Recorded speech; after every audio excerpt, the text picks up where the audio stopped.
नमस्कार साथियों, दक्ष क्लासेस के यूट्यूब चैनल पर फिर से आपका स्वागत है। और आज हम आपके लिए हिंदी वर्णमाला के कुछ महत्वपूर्ण बहुविकल्पीय प्रश्न लेकर के आए हैं, क्योंकि हमने यहाँ पर वर्णमाला वाला चैप्टर हिंदी व्याकरण में पढ़ लिया है।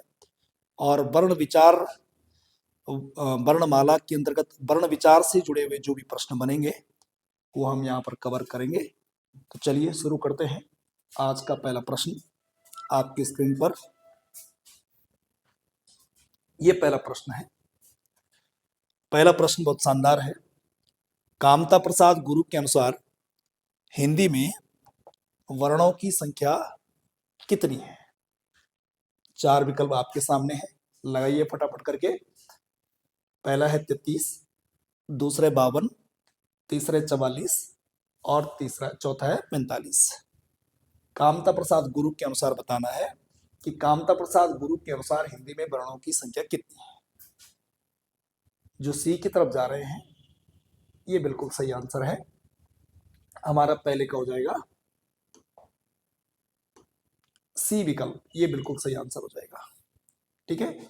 नॉर्मली उच्चारण के आधार पर हिंदी में 45 वर्ण होते हैं और पूरी हिंदी वर्णमाला में वर्तमान समय में 53 वर्ण है। पहले 52 हुआ करते थे, प्लस एक जो है विशिष्ट व्यंजन आ गया है, इसलिए 53 वर्ण हो गए हैं। लेकिन कामता प्रसाद गुरु के अनुसार हिंदी में वर्णों की संख्या कितनी है?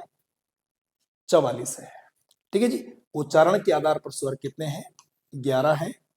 उच्चारण के आधार पर स्वर कितने हैं? 10 हैं। और नॉर्मली सामान्यतः स्वरों की संख्या कितनी मानी जाती है? 11 मानी जाती है। ठीक है, आगे बढ़ते हैं। नेक्स्ट दूसरा प्रश्न ये रहा आपकी स्क्रीन पर, बहुत बढ़िया प्रश्न है। सही कथन का चुनाव कीजिए। सही कथन में पहला विकल्प है अवदेश का विग्रह अवधन देश होता है। अवदेश का विग्रह अवधन देश होता है। और दूसरा है, दूसरी बात इसमें बताई गई है हिंदी में व्यंजनों की संख्या 60 है। और तीसरे या और वा ध्वनियां अर्धस्वर कहलाती हैं। और डी वाला विकल्प है व्यंजन का उच्चारण बिना स्वर की सहायता से हो सकता है। तो लगाइए दूसरे का सही आंसर आपके हिसाब से क्या होना चाहिए, क्योंकि वर्ण विचार के अंतर्गत इन सभी बिंदुओं पर हमारी बातचीत हो गई है। इसीलिए मैं आपके लिए जो है ये एमसीक्यू की एक सीरीज लेकर के आया, ताकि आप अपने आप को स्वयं चेक करें कि हमने जो पढ़ा आपको क्या याद भी हो रहा है या नहीं हो रहा है। तो लगाइए सही आंसर। सही आंसर क्या होगा? सही कथन का चुनाव करना इन चार विकल्पों में। जो सी की तरफ जा रहे हैं ये बिल्कुल सही होगा, ये बिल्कुल सही आंसर होगा कि या और वा ये जो ध्वनियां होती है ये अर्धस्वर होती हैं। बाकी अगर यहां पर देखेंगे कि अवधेश का जो विग्रह दिया हुआ है ये अवध धन ईस होना है, यहाँ पे ये गलत होगा। अवध धन ईस, इस प्रकार से यहां से हमारे पास अवध लिखेंगे अगर तो यहां से हलंत निकल जाएगा आ, और इधर से हमारे पास ये क्या हो जाएगा? ईस। और आ और ई, इस शब्द का अंतिम जो वर्ण है वो आ है और इसका पहला जो वर्ण है वो क्या है? ई है। और आ और ई मिलकर के क्या बन जाएगा? ए बन जाएगा। तो इन दोनों के स्थान पर ये भी कैंसिल, ये भी कैंसिल, ए हो गया। इधर से हमारे पास क्या है? ये सा। और इधर से हमारे पास ये क्या है? अवध है। और इस प्रकार से ये हलंत है। और जब ये यहां शिफ्ट होगा तो ये हलंत हट जाएगा, तो ये हो जाएगा अव। ये धा वाला अगर हलंत हटाना है तो ये ए इसके ऊपर लगाना पड़ेगा और इधर से ये सा आ जाएगा, तो ये क्या बनेगा? अवधेश। तो इस प्रकार से अवध धन ईस बराबर अवधेश इस प्रकार से होना चाहिए था, ऐसा होना चाहिए था इसका। लेकिन यहाँ पर अवधनदेश करावत है, इसलिए ये गलत हो जाएगा। और व्यंजनों की जो संख्या है वो 60 नहीं होती है, बल्कि व्यंजनों की जो संख्या मानी जाती है वो तो नॉर्मली जो है 33 मानते हैं। और द्विगुण व्यंजन मिला करके जो है हम 35 मान लेते हैं। और एक विशिष्ट व्यंजन को मिला करके ये 36 हो जाते हैं। इस प्रकार से ये 36 हो जाते हैं। और उसके अलावा चार संयुक्त व्यंजन को अगर जोड़ देते हैं तो व्यंजनों की संख्या 40 भी हो जाती है। तो व्यंजन की संख्या 33 भी होती है ना। व्यंजन की संख्या 33 और 2 35 और 1 36 ये भी मानी जाती है। और चार संयुक्त व्यंजनों को मिलाकर के व्यंजनों की संख्या 40 भी मानी जा सकती है। ठीक है जी। लेकिन 60 फिर भी कभी भी व्यंजनों की संख्या नहीं होती है, इसलिए ये बात भी गलत है और ये बात भी गलत है। और चौथी जो बात है कि व्यंजनों का उच्चारण बिना स्वर की सहायता से हो सकता है, तो व्यंजन का उच्चारण बिना स्वर की सहायता से हो ही नहीं सकता है, क्योंकि स्वरों की सहायता से ही व्यंजन पूरी तरह से अस्तित्व में आते हैं, क्योंकि व्यंजन जो है स्वरों की सहायता से बोले और लिखे जाते हैं, इसलिए ये बात भी गलत है। और ये केवल सी बात सही है क्योंकि या और वाह ध्वनियां अर्धस्वर होती हैं, तो ये बात ठीक होगी। आगे बढ़ते हैं, अगला तीसरा प्रश्न है आपके पास कि काकल्य वर्ण कौन सा है। आपको बताना है काकल्य वर्ण कौन सा होता है। ठीक है जी। काकल्य वर्ण कौन सा होता है? सा, या, ण और हा। तो यहां पर देखिए, जब काकल्य वर्ण की हम बात करते हैं तो इसमें दो वर्ण हिंदी वर्णमाला में ऐसे हैं जो काकल्य वर्ण कहलाते हैं, उनमें से एक इन चार विकल्पों में से भी है।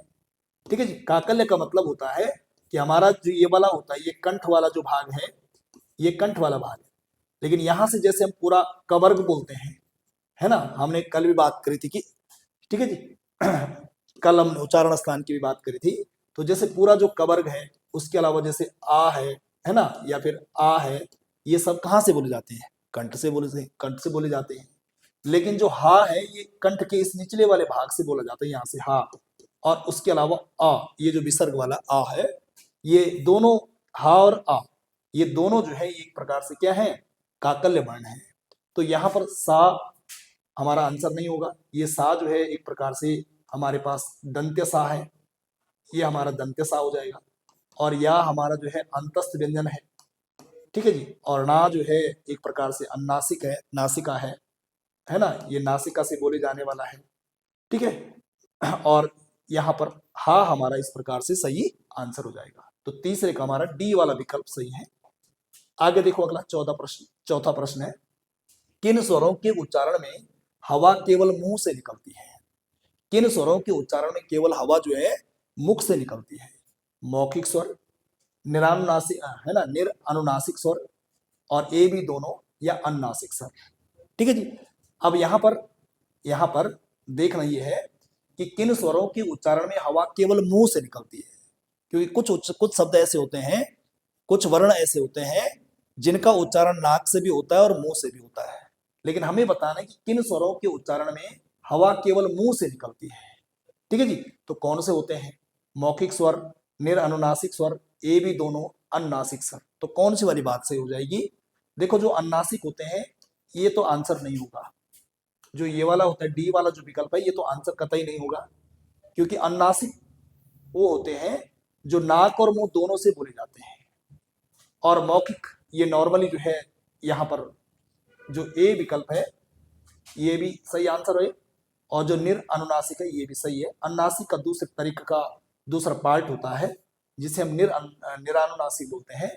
तो यहाँ पर हमारा ए और बी दोनों आंसर हो जाएगा, मौखिक स्वर भी और निरअनुनासिक, ये दोनों के दोनों जो है, ये इनको जब हम बोलते हैं तो हवा जो है मुख से निकलती है। लेकिन जो अनुनासिक वाले होते हैं, है ना, ये जैसे पंचम वर्ण वाले होते हैं वो अनुनासिक होते हैं, जैसे अंग होता है वो अनुनासिक होते हैं। तो ये एक प्रकार से जो है नाक और मुंह दोनों जगह से बोले जाते हैं, बल्कि नाक से ज्यादा बोले जाते हैं। लेकिन ये जो है केवल इनको बोलते समय मौखिक स्वर और निरानुनासिक जो स्वर होते हैं ये केवल मुंह से बोले जाते हैं, इसलिए हमारा आंसर ए और बी दोनों सही हो जाएगा यहाँ पे। आगे देखो, पांचवा प्रश्न, हिंदी शब्दकोश में छा का क्रम किस वर्ण के बाद आता है? च के बाद, का के बाद, ज्ञा के बाद और त्र के बाद। सरल सा प्रश्न है, कोई मुश्किल नहीं है। तो हमारा आंसर जो इसमें हो जाएगा, सभी को आना चाहिए प्रश्न, कौन सा हो जाएगा आंसर? लगाइए, लगा दिया होगा आपने, बहुत इजी प्रश्न है, ये वाला प्रश्न होगा। ठीक है। हम कल भी बात कर रहे थे, जब शब्दकोश की बात कर रहे थे तो हमने कहा था कि भाई जो का है और जो सा है इससे मिलकर के छा बनता है, तो ता है और रा है इससे मिलकर के तरा बनता है। और उसके अलावा जब हम यहाँ पर बात कर रहे थे इस प्रकार से, जा और यहां से मिलकर के जो है क्या बनता है? ज्ञा बनता है। तो यहां पर हमारी बात हुई थी कि का के बाद उच्चारण स्थान इसका होगा, ता के बाद त्रा का होगा, और जा के बाद ज्ञा का होगा। तो यहाँ पर छा पूछा हो तो हमारा आंसर बी वाला सही होगा। आगे बढ़ते हैं, नेक्स्ट अगला प्रश्न है, छठा प्रश्न। निम्नलिखित में से एक कथन सही है। सभी स्वर सघोष होते हैं, सभी स्वर अघोष होते हैं, सभी स्वर सघोष और अघोष दोनों होते हैं, और सभी स्वर में गोसुत्व तो नहीं होता है। लगाइए सही आंसर क्या होगा, लगाइए छठा सही आंसर लगाइए। आपके पास चारों विकल्प हैं, इन चारों विकल्पों में से आपको चुनाव करना है कौन सा विकल्प सही है। जी, जो ए की तरफ जा रहे हैं ये बिल्कुल सही होगा कि सभी जो स्वर होते हैं ये क्या होते हैं, सघोष होते हैं। मतलब जब हम स्वरों को बोलते हैं तो एक गूंज जैसी पैदा होती है, एक गूंज है ना, गूंज या स्वर तंत्र में कंपन पैदा होता है। तो जिन वर्णों को बोलने में जो है गूंज पैदा होती है वो सघोष होते हैं, और जिनमें गूंज पैदा नहीं होती वो अघोष होते हैं। और यहाँ पर सारे जो स्वर होते हैं वो क्या कहलाते हैं, सघोष कहलाते हैं। ठीक है, आगे बढ़ते हैं, नेक्स्ट अगला पॉइंट, अगला क्वेश्चन है, सातों प्रश्न। अधिक प्रयत्न से उच्चारित होने वाले व्यंजन क्या कहलाते हैं। अधिक प्रयत्न से मतलब अधिक प्रयत्न करना पड़ता है, अधिक प्रयत्न से उच्चारित होने वाले व्यंजन क्या कहलाते हैं। अल्पप्राण, सयास व्यंजन, महाप्राण व्यंजन, और अगला है सुदीर्घ व्यंजन। लगाइए सही आंसर क्या हो सकता है इसका, सही आंसर लगाइए फटाफट करके, क्या हमारा सही आंसर हो सकता है। इन चारों विकल्पों में से चुनाव करना है आपने, क्या सही आंसर होगा इन सातों का, चार विकल्पों में से। जो सी की तरफ जा रहे हैं ये बिल्कुल सही है कि जब हमें अधिक प्रयत्न करना पड़ता है, यानी अधिक मात्रा में जो है प्रयत्न करना पड़ता है, श्वास वायु ज्यादा मात्रा में लगती है, तो वो महाप्राण ही होता है, महाप्राण व्यंजन होता है। आठवां प्रश्न, कौन से वर्ग में सभी वर्ण अल्पप्राण व्यंजन होते हैं। सभी जो वर्ण है वो अल्पप्राण व्यंजन होते हैं। ठीक है जी, अल्पप्राण व्यंजन में आपको याद रखना, जैसे हम पहले भी बात कर रहे थे कि वर्ग का जो है, जैसे हम वर्ण की बात कर रहे थे, जैसे हम वर्ग की बात करते हैं कि प्रत्येक वर्ग का, देखो जैसे हमने का की बात की, खा की बात की, गा की बात की, घा की बात की और गा की बात की, इसी प्रकार से 5 वर्ग होते हैं, और प्रत्येक वर्ग क्या बोला यहाँ पर, अल्पप्राण बोला। तो 1, 3 और 5 ये अल्पप्राण होते हैं, 2 और 4 क्या होता है, महाप्राण होता है। ठीक है जी, तो हमें क्या बताना है यहाँ पर, अल्पप्राण बताना है। तो हमें चाहिए जहां पर का हो, है ना, जहां पर का हो, जहां पर का, तो यहाँ पर का देखो, का किस में है, इस वाले में है, तो का हो सकता है। उसके बाद क्या है, चा, तो का खा गा गा गा, फिर उसके बाद क्या आएगा, चा छा ज झ और यहाँ, तो चा भी जो है पहला है, यानी का भी पहला है, चा भी पहला है, तो ये भी अल्पप्राण है, ये भी अल्पप्राण है। उसके बाद का खा गा गा है ना, चा छा ज्यादा यहाँ हो गया, फिर उसके बाद टा आएगा, टा ठा ड ढ और णा, तो टा भी पहला बना आ गया, और उसके बाद ता आ जाएगा, ता था दादा ना, तो का चा टा ता, ये प्रत्येक वर्ग का जो है पहला वर्ण है, इसलिए ये क्या हो जाएगा, अल्पप्राण हो जाएगा। तो प्रत्येक वर्ग का पहला और दूसरा जो पहला, प्रत्येक वर्ग का पहला तीसरा और पांचवा जो वर्ण होता है वो अल्पप्राण होता है, और प्रत्येक वर्ग का दूसरा और चौथा जो वर्ण होता है वो क्या होता है, महाप्राण होता है। ठीक है जी, आगे देखो 9वां प्रश्न आपके पास है, जिन स्वरों के उच्चारण में जीभ का अगला भाग, यानी अगला भाग का मतलब आगे का भाग है, कि जीभ का जब आगे का भाग जो है, अगला भाग जब ऊपर नीचे होता है, तो वे सभी कौन से वर्ग में आते हैं, है ना, वे सभी कौन से वर्ग में है। तो ऐसे इनमें से, इन 4 वर्गों में से कौन से वर्ग में ऐसा है, आपको 9वां प्रश्न में बताना है। पहला आपके पास ई ए ओ, बी है आ उ ओ आ, सी है आ ओ अंग, और डी है ई ई और ए। तो लगाइए 9 का सही आंसर क्या हो जाएगा जी। जो डी की तरफ जा रहे हैं, जो डी की तरफ जा रहे हैं वो बिल्कुल सही है। हमारा 9 का जो सही आंसर हो जाएगा वो कौन सा होगा जी, डी वाला विकल्प, ये जीभ के अगले भाग से बोला जाता है। ठीक है, आगे बढ़ते हैं, नेक्स्ट 10वां प्रश्न। 10वां प्रश्न थोड़ा सा दिखने में थोड़ा सा डरावना है, लेकिन है उतना ज्यादा मुश्किल नहीं है। तो देखिए, निम्नलिखित सूचियों को सुमेलित कीजिए, और ये सूची आपके सामने दे रखी है, और आपको बताना है कि इन सूचियों में से कौन सी बात सही होगी। 10वें प्रश्न में देखेंगे, देखिए अब पहले भी हमने बात की थी, इचु यसा नाम तालु, है ना, लिट्टू लसा नाम दंता, वकार से दंतोष्ठा, ये सारी हमारी बात हो गई है। तो देख लेते हैं इसमें से कौन सा इसका होगा, इचु यसा नाम तालु, यानी जो चा है, ई और च वर्ग, ये कहां से बोला जाएगा, ये तालु से बोला जाएगा। तो यहां पर देख लेते हैं, मिला लेते हैं यहां पे कौन सा कहां से बोला जाएगा। तो इस वाले का एक का होना चाहिए तालु, यानी एक का आ मिलना चाहिए हमें।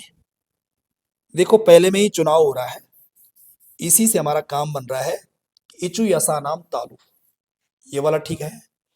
दूसरा इसी का देखो, और किसी में भी नहीं है यहाँ पे, इसी से हमारा जो है क्लियर हो रहा है कि ये वाला पहला वाला आंसर होगा, क्योंकि ये बिल्कुल सही है, इचु यसा नाम तालु। फिर भी अगर और आगे जाना चाहते हैं, इसी में आगे दो का आ अगर चेक करना चाहते हैं, तो ये दो में क्या दे रखा है, आ, तो वकारा से दंतोष्ठा, है ना। वैसे वा जो है एकदम ओष्ठ से नहीं बोला जा रहा है, दांत से भी बोला जा रहा है, लेकिन और कोई विकल्प नहीं है। देख लेते हैं, अगर यहाँ एक दंत भी है यहाँ पे, अगर यहाँ भी देखना चाहेंगे तो एक बार देख सकते हैं, लेकिन देखते हैं और क्या बैठते हैं कि नहीं बैठते हैं, देख लेते हैं, क्योंकि ज्यादा उचित हमें इनमें से यही दिख रहा है पहले वाले में। फिर भी हम और मिला रहे हैं कि ठीक है कि नहीं है, एक ये हो सकता है और एक ये भी हो सकता है, लेकिन पहले वाले विकल्प पे जो आंसर हमारा निकल रहा है उसमें पहला वाला ही ठीक बैठ रहा है। देख लेते हैं तीसरा क्या है, द, है ना, ता था द ध ना, ता था द द ना, तीसरे का यहां पर क्या दे रखा है, ई, यानी पूरा जो तवर्ग होता है हमारा, ये दंत से बोला जाता है। और उसके अलावा अब एक ही बचा का, और का आप जानते हैं का कंठ से बोला जाता है, यानी चौथे का यहाँ पर क्या दे रखा है, ई, इस हिसाब से होगा। तो यहाँ पर आपको कंफ्यूज नहीं होना, जो ये कोमल तालव्य है, इसी को जो है कंठ के नाम से जानते हैं, इसको हम जो है कंठ भी कह सकते हैं। तो अगर कंठ लिखा होता यहाँ पे तो आप बहुत आसान से मिलाते, सबसे पहले इसी को मिलाते आप, लेकिन यहाँ पर कंठ नहीं लिखा हुआ है, यहाँ पर कोमल तालव्य लिखा हुआ है, और कोमल तालव्य को ही कंठ बोलते हैं। ये आपके लिए हो सकता है नई जानकारी हो, ये बहुत ध्यान देने वाली बात है यहाँ पे, ठीक है जी। तो इस प्रकार से कई बार पूरी थ्योरी पढ़ने के बाद भी कई बार ये चीजें नहीं आती हैं, इसीलिए हम ऑब्जेक्टिव प्रश्न लगाते हैं कि कुछ नया मिल जाए। तो देखो आप, बढ़िया चीज है। आगे बढ़ता हूं, अगला प्रश्न देखो है, आगे बढ़ेंगे यहां से अब। चलो, ये 11वां प्रश्न रहा आपकी स्क्रीन पर। यहां पर बताना है आपको कि ड़ा और डा ध्वनियों के विषय में कौन सा कथन शुद्ध है, ठीक है जी। ये आपको बताना है, इसके नीचे भी बिंदी है और इसके नीचे भी बिंदी है, कि डा डा ध्वनियों के विषय में कौन सा कथन शुद्ध है, कौन सा कथन शुद्ध है। ये तालव्य ध्वनियां हैं, दूसरा है ये मूर्धन्य उच्छिष्ट ध्वनियां हैं, तीसरा इनका प्रयोग शब्द के आरंभ, मध्य तथा अंत में सर्वत्र किया जाता है, और डी है ये दोनों महाप्राण है। बताइए 11 का सही आंसर क्या होगा, लगाइए लगाइए, सही आंसर लगाइए फटाफट करके, लगाइए सही आंसर क्या होगा जी। जो बी की तरफ जा रहे हैं ये बिल्कुल सही होगा, क्योंकि इनको ड़ा और डा को जो है, ड़ा और डा को इनको उच्छिप्त भी बोलते हैं, और उसके अलावा इनको द्विगुण भी बोलते हैं, और उसके अलावा ताड़न झात व्यंजन भी इन्हीं को बोलते हैं। तो उच्छिप्त व्यंजन, द्विगुण व्यंजन, ताड़न झात व्यंजन ड़ा और डा होते हैं। इसलिए हमें बताना था कि कौन सा कथन शुद्ध है, सही है, तो हमारा बी वाला बिल्कुल सही आंसर हो जाएगा, ठीक है जी। चलो आगे बढ़ते हैं नेक्स्ट। 12वां प्रश्न ये रहा, छह संयुक्त व्यंजन का निर्माण किन दो वर्णों के संयोग से हुआ है। बहुत सरल है, का सा, चा सा, का सा, कौन सा वाला सही होगा, देखो बहुत आसान प्रश्न है, लगा दिया होगा आपने जी। ये वाला जो इस तरफ जा रहे हैं आप, सी की तरफ, ये बिल्कुल सही आंसर है, कि छा जो बना हुआ है ये का प्लस सा से मिलकर के बना हुआ है। आगे बढ़ते हैं नेक्स्ट। 13वां प्रश्न है, प्रयत्न के आधार पर का ख ग घ किस भेद के अंतर्गत आते हैं। आपको बताना है, संघर्षी व्यंजन है, प्रयत्न के आधार पर कपमित व्यंजन है, स्पर्श व्यंजन है, या पार्श्विक व्यंजन है। पार्श्विक व्यंजन है, कौन सा होगा इनमें से सही, चुनाव करना है आपने इन चारों में से, कौन सा वाला सही होगा जी। जो सी की तरफ जा रहे हैं ये बिल्कुल सही आंसर है। स्पर्श व्यंजनों की संख्या 25 होती है, और का से लेकर के मां तक ये सारे के सारे स्पर्श व्यंजन होते हैं, ठीक है। आगे बढ़ते हैं नेक्स्ट। निम्नलिखित शब्दों को शब्दकोश के क्रम के अनुसार सुव्यवस्थित कीजिए। बहुत शानदार प्रश्न है भाई, बहुत जबरदस्त प्रश्न है। निम्नलिखित शब्दों को शब्दकोश के क्रमानुसार, है ना, क्रमानुसार व्यवस्थित कीजिए कि इनमें से पहला कौन आएगा। एक है आपके पास पहला अरुण, दूसरा है अमर, तीसरा है आरोही, चौथा है अक्षर और पांचवा है अंकुर। लगाओ फटाफट, मैं आपको टाइम दे रहा हूं, थोड़ा सा आप टाइम ले सकते हैं इसमें, क्योंकि इस प्रश्न में थोड़ा सा टाइम लग सकता है। लीजिए 1 मिनट का टाइम लीजिए फटाफट करके, आप प्रयास कर सकते हैं, आपके लिए टाइम दे रहा हूं मैं, अगर आप लगा सकते हैं, अगर आपने समझ लिया तो लगाओ फटाफट करके। बहुत शानदार प्रश्न है, अगर आपने ये लगा दिया तो इसका मतलब है कि आपकी हिंदी वर्णमाला जो है, जो वर्ण विचार वाला टॉपिक है, हिंदी वर्णमाला में जो वर्ण विचार वाला टॉपिक, अगर आप ये ठीक कर दिया तो इसका मतलब आपका वर्ण विचार वाला टॉपिक ठीक है। अगर नहीं कर पाई इसको तो फिर कहीं ना कहीं गड़बड़ तो है। तो लगाओ, जरा ध्यान लगाओ फटाफट करके। बस जिन्होंने लगाना था उन्होंने लगा दिया, जिन्होंने लगाना था भाई उन्होंने लगा दिया। मैं हो गया होगा, लग गया होगा अब तक। अब चलो, इतना टाइम में तो लग जाना चाहिए भाई। देखो भाई, सबसे पहले हमने पिछली क्लास में भी हमारी बात हुई थी कि जब वर्णों का क्रम लगाना होता है तो सबसे पहले जो क्रम लगता है वो किसका लगता है, इसका लगता है। ये आता है, अंग आता है, फिर आ आता है, फिर ये आ आता है, ठीक, बड़ा आ आएगा, फिर बड़ी ई छोटी आएगी, फिर बड़ी ई आएगी, फिर ओ आएगा, फिर बड़ा ऊ आएगा, फिर री आएगा, फिर ए है ओ, ये क्रम चलता रहेगा। और ये अगर वर्ण में, अगर व्यंजन में लगेंगे तो ऐसे लगेंगे, ये कंग, का, फिर का, की, ये चलता रहेगा ऐसे करके। कल के पीरियड में हमारी बात हुई थी, जिन्होंने कल का पीरियड नहीं देखा उसमें मैंने पूरी बात बता रखी है आपको कि शब्दकोश के अनुसार वर्णों को कैसे कैसे लगाना है। तो अगर आपने लगा दिया तो बहुत अच्छी बात है, अगर बाई चांस आप नहीं लगा पाए तो आप पिछली वाली वीडियो देखना, आप जरूर देखना, कल रात को ही डाली थी मैंने वीडियो, शब्दकोश के अनुसार वर्णों का क्रम कैसे लगाते हैं। 1 नंबर क्लियर हो जाता है यहाँ से। तो देखो जरा, सबसे पहले देखो आप, अंग आता है तो 1 नंबर पे तो सीधी बात है कि सबसे पहले क्या आएगा, 5 आएगा। कहीं 5 है क्या पहले, यहाँ है 5 दो जगह। तो इतनी बात तो क्लियर होगी, ये भी आंसर नहीं है। देख लो ये भीड़ कितनी खत्म हो गई है। आपको एक जानकारी पता थी कि पहले अंग आता है, और उसी जानकारी का कमाल देखिए आप, है ना। ये पांच पांच हमारे पास ऑप्शन थे, 5 ऑप्शन एक ही गोली से धाराशायी हो गए सारे के सारे। देख लिया आपने कमाल, एक जानकारी की वजह से। ये देखो 3 विकल्प आपके हट गए। अब 50-50% चांस है। अब आप आधा काम तो आपने कर दिया। अब दूसरे में नंबर देखो आप, एक तो है ना, अब इनमें से है कोई, या तो सी होगा और या तो डी होगा। तो 1 नंबर पे तो ये तो पक्की बात है कि सबसे पहले ये आएगा, 5 नंबर सबसे पहले आएगा नंबर 1 पे। दूसरी बात देखो यहाँ पर, अब इसके बाद क्या रखा है, यहाँ आ, यहाँ बड़ा आ है, यहाँ छोटा आ है, यहाँ बड़ा। भाई ये तो पहले आएगा नहीं, ये तो नहीं आएगा पहले, इतनी बात तो पक्का है। ठीक है जी, ये छोटा आ है, ये भी छोटा है, ये भी छोटा है, इन 3 में से कोई पहले आएगा। अब इन तीनों, ये बड़ा आ है, अब इन तीनों में भी पहले कौन आएगा, इसके दूसरे अक्षर में चल जाते हैं। यहाँ छ है, यहाँ माँ है, और यहाँ रू है। रू मतलब रा पढ़ेंगे, रा है। ठीक है जी। अब देखो आप, अगर पट्टी पढ़ते हैं हम, कंग का, अब ये देख रहे हैं ना, छ का खा, है ना। और अभी हम इससे पहले बात कर चुके हैं कि जो ये छा होता है, ये वाला जो ये छा होता है, इसका जो वर्णमाला में क्रम होता है, ये किसके बाद होता है, का के बाद इसका स्थान होता है। क्योंकि का भाई, का और सा से मिलकर के बना होता है, क्या छा बना होता है। तो ऐसे में वर्णमाला में इसका क्रम होता है का के बाद। तो यहाँ माँ है, यहाँ रा है, यहाँ भी रा, या ये तो पहले बार है, यहाँ छा है। तो भाई छा पहले आएगा ना भाई, 1 नंबर पे, 2 नंबर पे ये आ गया। तो यानी 5 और 4 हमें चाहिए, 5 और 4 कहाँ है, 5 और 4 ये हो गया ना भाई, ये हो गया काम, 5 और 4। बस आगे जाने की जरूरत ही नहीं है, इतने में हमारा काम हो गया। तो ये डी वाला जो विकल्प है, इस डी की तरफ जो गए, ये बिल्कुल सही आंसर है, इतने में काम हो जाना था दोस्तों। ठीक है, हो गया होगा। आगे बढ़ते हैं नेक्स्ट, अगला प्रश्न, 5वां प्रश्न देखो, क ख क ग ज फ ध्वनियां किसकी है।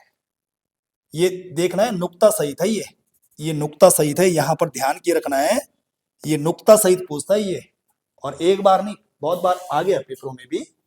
ठीक है जी, ये का के नीचे, ये नीचे यहाँ पर ऐसा होना था नुक्ता सहित, ये गा के नीचे भी नुक्ता यहाँ लग नहीं रखा यहाँ पे, ठीक है जी। ये जैसे जा के नीचे लगा हुआ है, फा के नीचे लगा हुआ है, तो बोलते हैं क ग जा फा। ये नुक्ता सही जो ये ध्वनियां हैं ये किसकी है? संस्कृत की है, अरबी फारसी की है, अंग्रेजी की है, कि दक्षिण भाषाओं की है? तो कौन सी होगी? लगाइए सही आंसर। जो बी की तरफ जा रहे हैं ये बिल्कुल सही आंसर है। सही आंसर हो जाएगा बी वाला, बिल्कुल सही हो जाएगा। तो इस प्रकार से आज जो कुछ महत्वपूर्ण वर्ण विचार से जो वर्णमाला वाला जो चैप्टर था वर्ण विचार के अंतर्गत, यहां से सारे प्रश्न सरल सरल थे।